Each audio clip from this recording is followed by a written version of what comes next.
आदरणीय मित्रों, income tax act में दिनांक 1 अप्रैल 2025 यानी कि असेसमेंट ईयर 2025-26 से पार्टनरशिप फर्म्स के संबंध में एक बड़ा ही महत्वपूर्ण अमेंडमेंट लागू होने वाला है।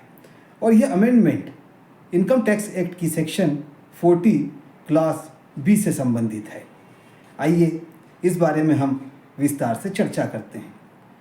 पार्टनरशिप फर्म जो अपने वर्किंग पार्टनर्स को रेमुनरेशन देती है, उसकी डिडक्शन पार्टनरशिप फर्म को अपनी टैक्सेबल इनकम कंप्यूट करने में मिलती है, परंतु यह डिडक्शन सेक्शन 40 के क्लास बी में दी गई लिमिट के अनुसार ही मिलता है।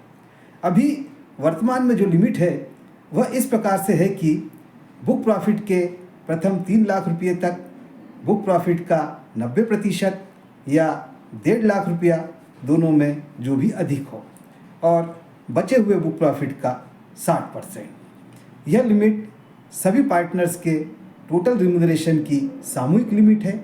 प्रत्येक पार्टनर के लिए अलग अलग लिमिट कैलकुलेट करने के प्रोविजंस नहीं है।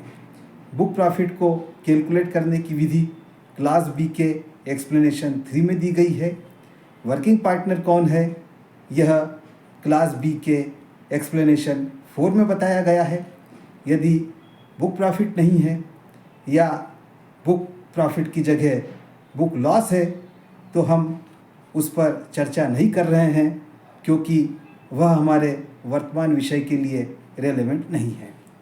अब जो अमेंडमेंट हुआ है वह मात्र इतना सा है कि बुक प्रॉफिट के प्रथम 3 लाख रुपये की और छूट के 1.5 लाख रुपये की जो हमने अभी चर्चा की थी, वह सीमा बढ़ाकर 6 लाख रुपये और 3 लाख रुपये कर दी गई है।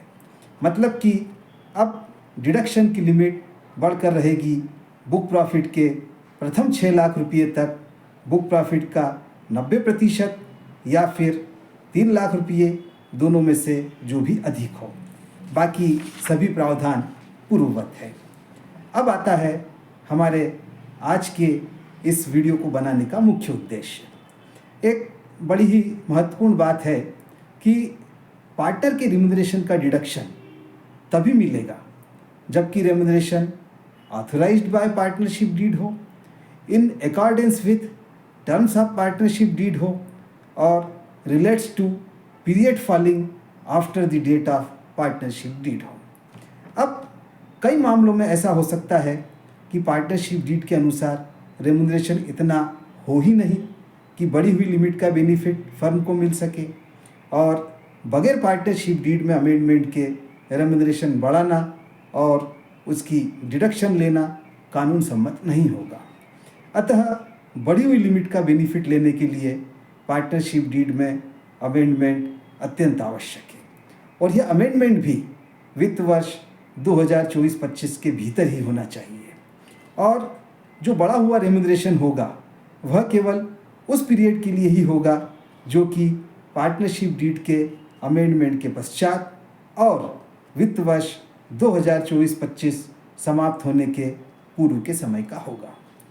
वित्त वर्ष 2024-25 समाप्त होने वाला है, अतः जो भी पार्टनरशिप फर्म इस बढ़ी हुई लिमिट का लाभ लेना चाहती है वह वित्त वर्ष के भीतर अपनी पार्टनरशिप डीड में अमेंडमेंट करके इस बढ़ी हुई लिमिट का लाभ ले सकती है। यह जानकारी केवल शैक्षणिक उद्देश्य हेतु है, प्रोफेशनल एडवाइस नहीं है। कृपया कोई भी कार्य करने के पूर्व कानूनी प्रावधानों का अध्ययन कर लेवें। आशा और उम्मीद है कि वीडियो में दी गई जानकारी हमारे मेंबर्स के लिए लाभप्रद होगी। धन्यवाद। आपका अपना CA Sharad Jain, central India region. एक बार पुनः बहुत बहुत धन्यवाद।